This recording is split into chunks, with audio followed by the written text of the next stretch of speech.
일관성에 대하여 김광섭. 내 나이 이제 70이니 이른바 기성세대다. 아니 기성세대에서도 9세대라 할 것이다. 그러나 9세대는 9세대임으로 하여 겪어야 했던 과거가 있으니 이는 젊은 세대들이 그들의 삶을 영위하는데 혹 참고가 될지도 모른다. 70을 살고도 1시간의 생각거리가 못 되는 인생이나마 여기 적는 것은 다만 참고하기를 바라는 뜻에서이다. 나는 1905년에 태어났다. 내가 태어난 집안에는 자녀가 드물었기 때문에 나의 조부모께서는 나를 백날 동안 사람에게도 해에도 달에도 보이지 않으시고 당신들의 방 안에서 무릎에다 놓고 키우셨단다. 나는 이 일을 지금도 잊지 못하고 나쁜 일이나 하지 않으면서 살려고 생각한다.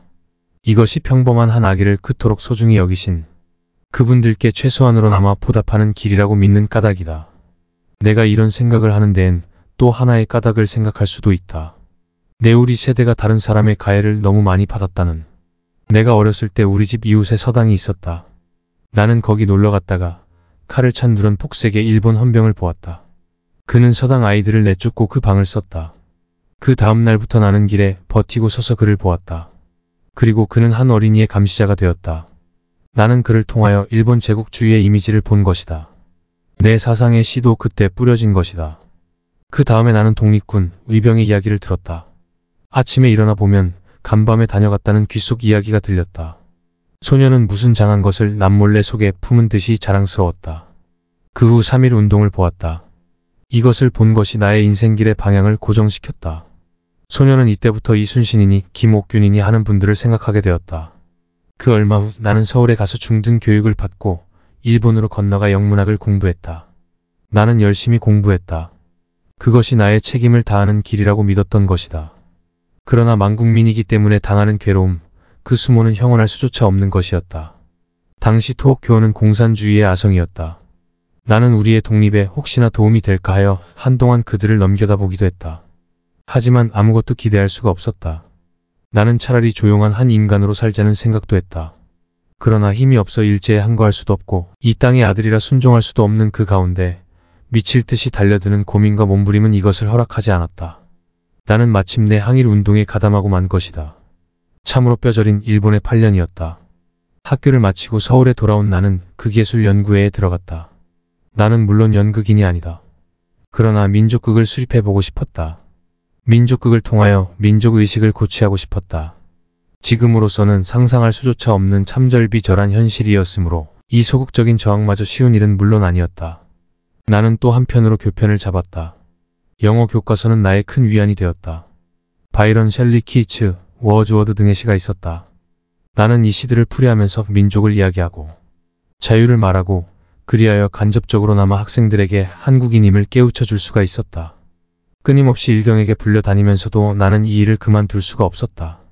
궁성요배라는 것도 할 수 없었고 황국신민의 서사라는 것도 읽을 수가 없었고 창시 계명도 할 수 없었다. 그러다가 나는 마침내 그들의 형무소에 갇힌 바 되었다. 그때 나를 담당했던 1인 검사가 너 같은 자를 내놓는다면 대일본 제국이 성립되지 못할 것이라고 극언하던 것을 나는 잊을 수가 없다. 나는 거기서 괴롭고 고독한 3년 8개월의 독방 신세를 졌다. 그동안에 외국인이 될 수 없다는 나의 신념은 점점 굳어만 갔다.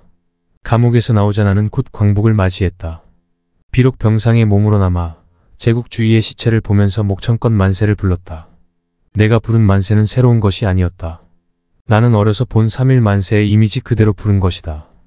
그리고 그 후에도 그 이미지를 눈앞에 그리며 사회활동도 하고 반공운동도 벌였다. 그리고 우리나라의 공무원 노릇도 했다.